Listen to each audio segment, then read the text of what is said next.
JIBC는 4.3 당시 토벌대 학살을 피해 피신했던 한라산의 종남괴 피신처를 처음 확인해 실상을 전해드렸습니다. 그럼 한라산 중턱의 종남괴까지 누가 피신을 갔을까요? 당시 중산간 마을 주민들의 피신 경로를 역추적해 봤습니다. 실제로 현장을 다녀온 취재진의 얘기를 들어봤더니 다시 찾아가라고 해도 찾지 못할 정도로 아주 험한 곳에 있었다고 합니다. 김동은 기자입니다. 한라산 중턱에서 처음으로 발견된 작은 동굴 종남괴. 이곳에서 사람 유해가 나왔다는 얘기까지 처음 확인되면서 4.3 당시 주민들의 피신처로 추정됩니다. 그럼 이 종남괴엔 누가 피신을 왔을까? 서귀포시 안덕면 동광리. 가장 큰 마을이었던 무등이왓은 4.3 당시 불에 타 완전히 사라져버렸습니다.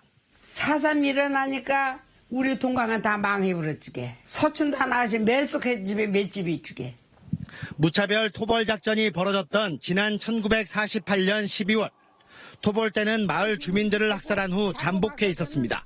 저기서 모아놔가지고 이제 그 축창으로 막 찔러내 불살라본 터가 적거라.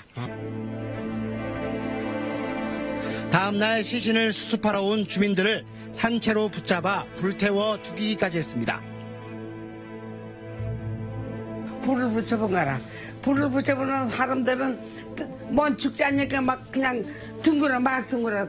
사람 살려도 그냥 울고 어상이 불나서 났더니.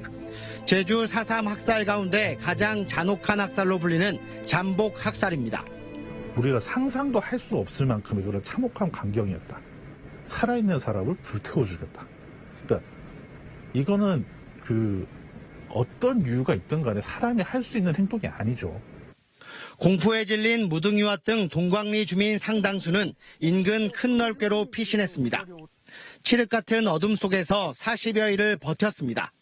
우리 입으로 그거 빨아먹으면 살아. 우리도 밤에라도 하늘강 한번 배워달라고 하늘강 한번 배워달라고 하면은 아이고 나가면 죽나 시고 편안하거든 그때랑 나가거나 하늘 보고 얘기.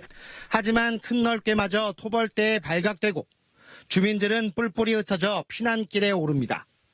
지난 1997년 발간된 제주도의회 4.3 피해조사 보고서에는 당시 동광리 주민들이 한라산 영실로 피난 갔다는 증언이 남아 있습니다.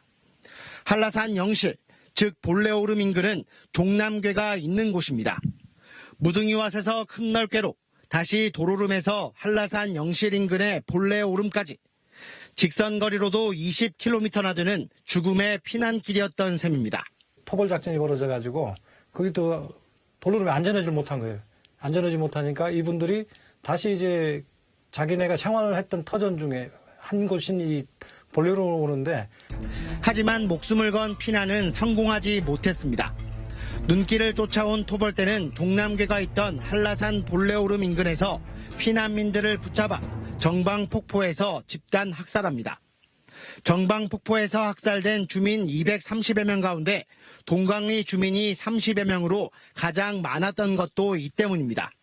4.3 당시 동광리부터 시작된 학살과 피난의 역사가 한라산 구석구석에 배어있지만 살아 돌아온 사람이 없어 한라산 피난의 역사는 여전히 아픔으로 묻혀 있습니다. JIBS 김동훈입니다.